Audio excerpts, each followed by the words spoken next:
Hi friends, இன்னைக்கு நாம டேஸ்டியான சில்லி இட்லி எப்படி பண்றதுன்னு பார்க்க போறோம். இதுக்கு ஒரு 4 இட்லி கியூப்ஸா கட் பண்ணி வச்சிருக்கேன். இதுக்கு மீந்த இட்லியை யூஸ் பண்ணிக்கோங்க. இல்லாட்டி புது இட்லினா நம்ம இந்த ரெசிபி பண்றதுக்கு முன்னாடி 1 ஹவர் ரெஃப்ரிஜரேட் பண்ணிட்டு அதுக்கப்புறமா யூஸ் பண்ணிக்கோங்க. இப்போ நாம ஒரு ஃப்ரை பேன்ல 2 டேபிள் ஸ்பூன் எண்ணெய் ஊற்றிக்கலாம்.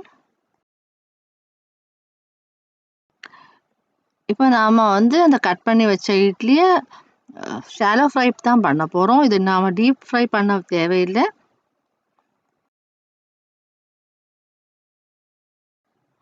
மொத்தமாவும் இத ஷாலோ ஃப்ரை பண்ணிக்கலாம். இல்லாட்டி பேட்சா கூட ஷாலோ ஃப்ரை பண்ணிக்கலாம்.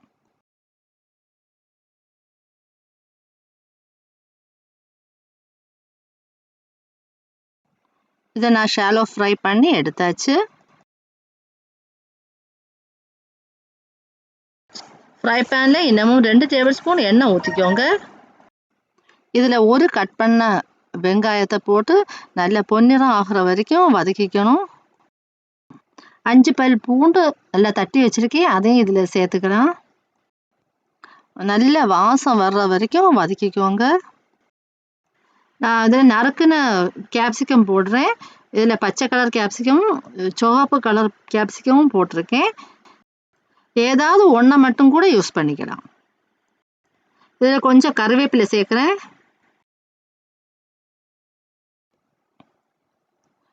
இதில் கொஞ்சமாக உப்பு சேர்க்க போகிறேன். இதை நல்ல பச்சை வாசனை போகிற வரைக்கும் வதக்கிக்கணும்.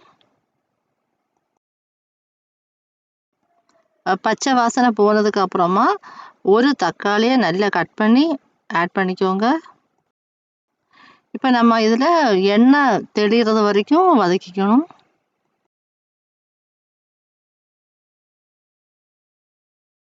இதில் நான் ஒரு tablespoon red chilli paste போடுறேன்.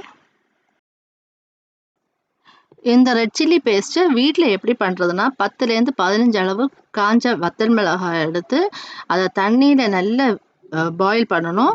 அது நல்ல சாஃப்டாக ஆனதுக்கப்புறமா அந்த தண்ணியை எல்லாம் வடிகட்டினதுக்கப்புறம் நல்லா அரைச்சி எடுத்துக்கோங்க.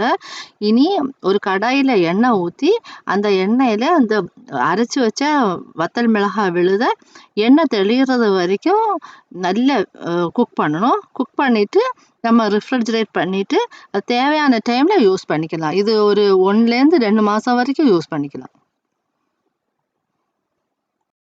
இப்போ ரெட் சில்லி பேஸ்ட் போட நல்லா கலந்து விட்டாச்சு. இனி அவ்வளோ ஷாலோ ஃப்ரை பண்ண இட்லியை போட்டிருக்கேன். அது எல்லா துண்டுகள்லையும் அந்த மசாலா நல்லா கோட் ஆகுறது வரைக்கும் நல்லா மிக்ஸ் பண்ணிக்கோங்க. ரொம்பவே சுவையான ஹெல்த்தியான சில்லி இட்லி வீட்டில் ரெடி ஆயிடுச்சு. கேஸை சுவிட்ச் ஆஃப் பண்ணிக்கோங்க.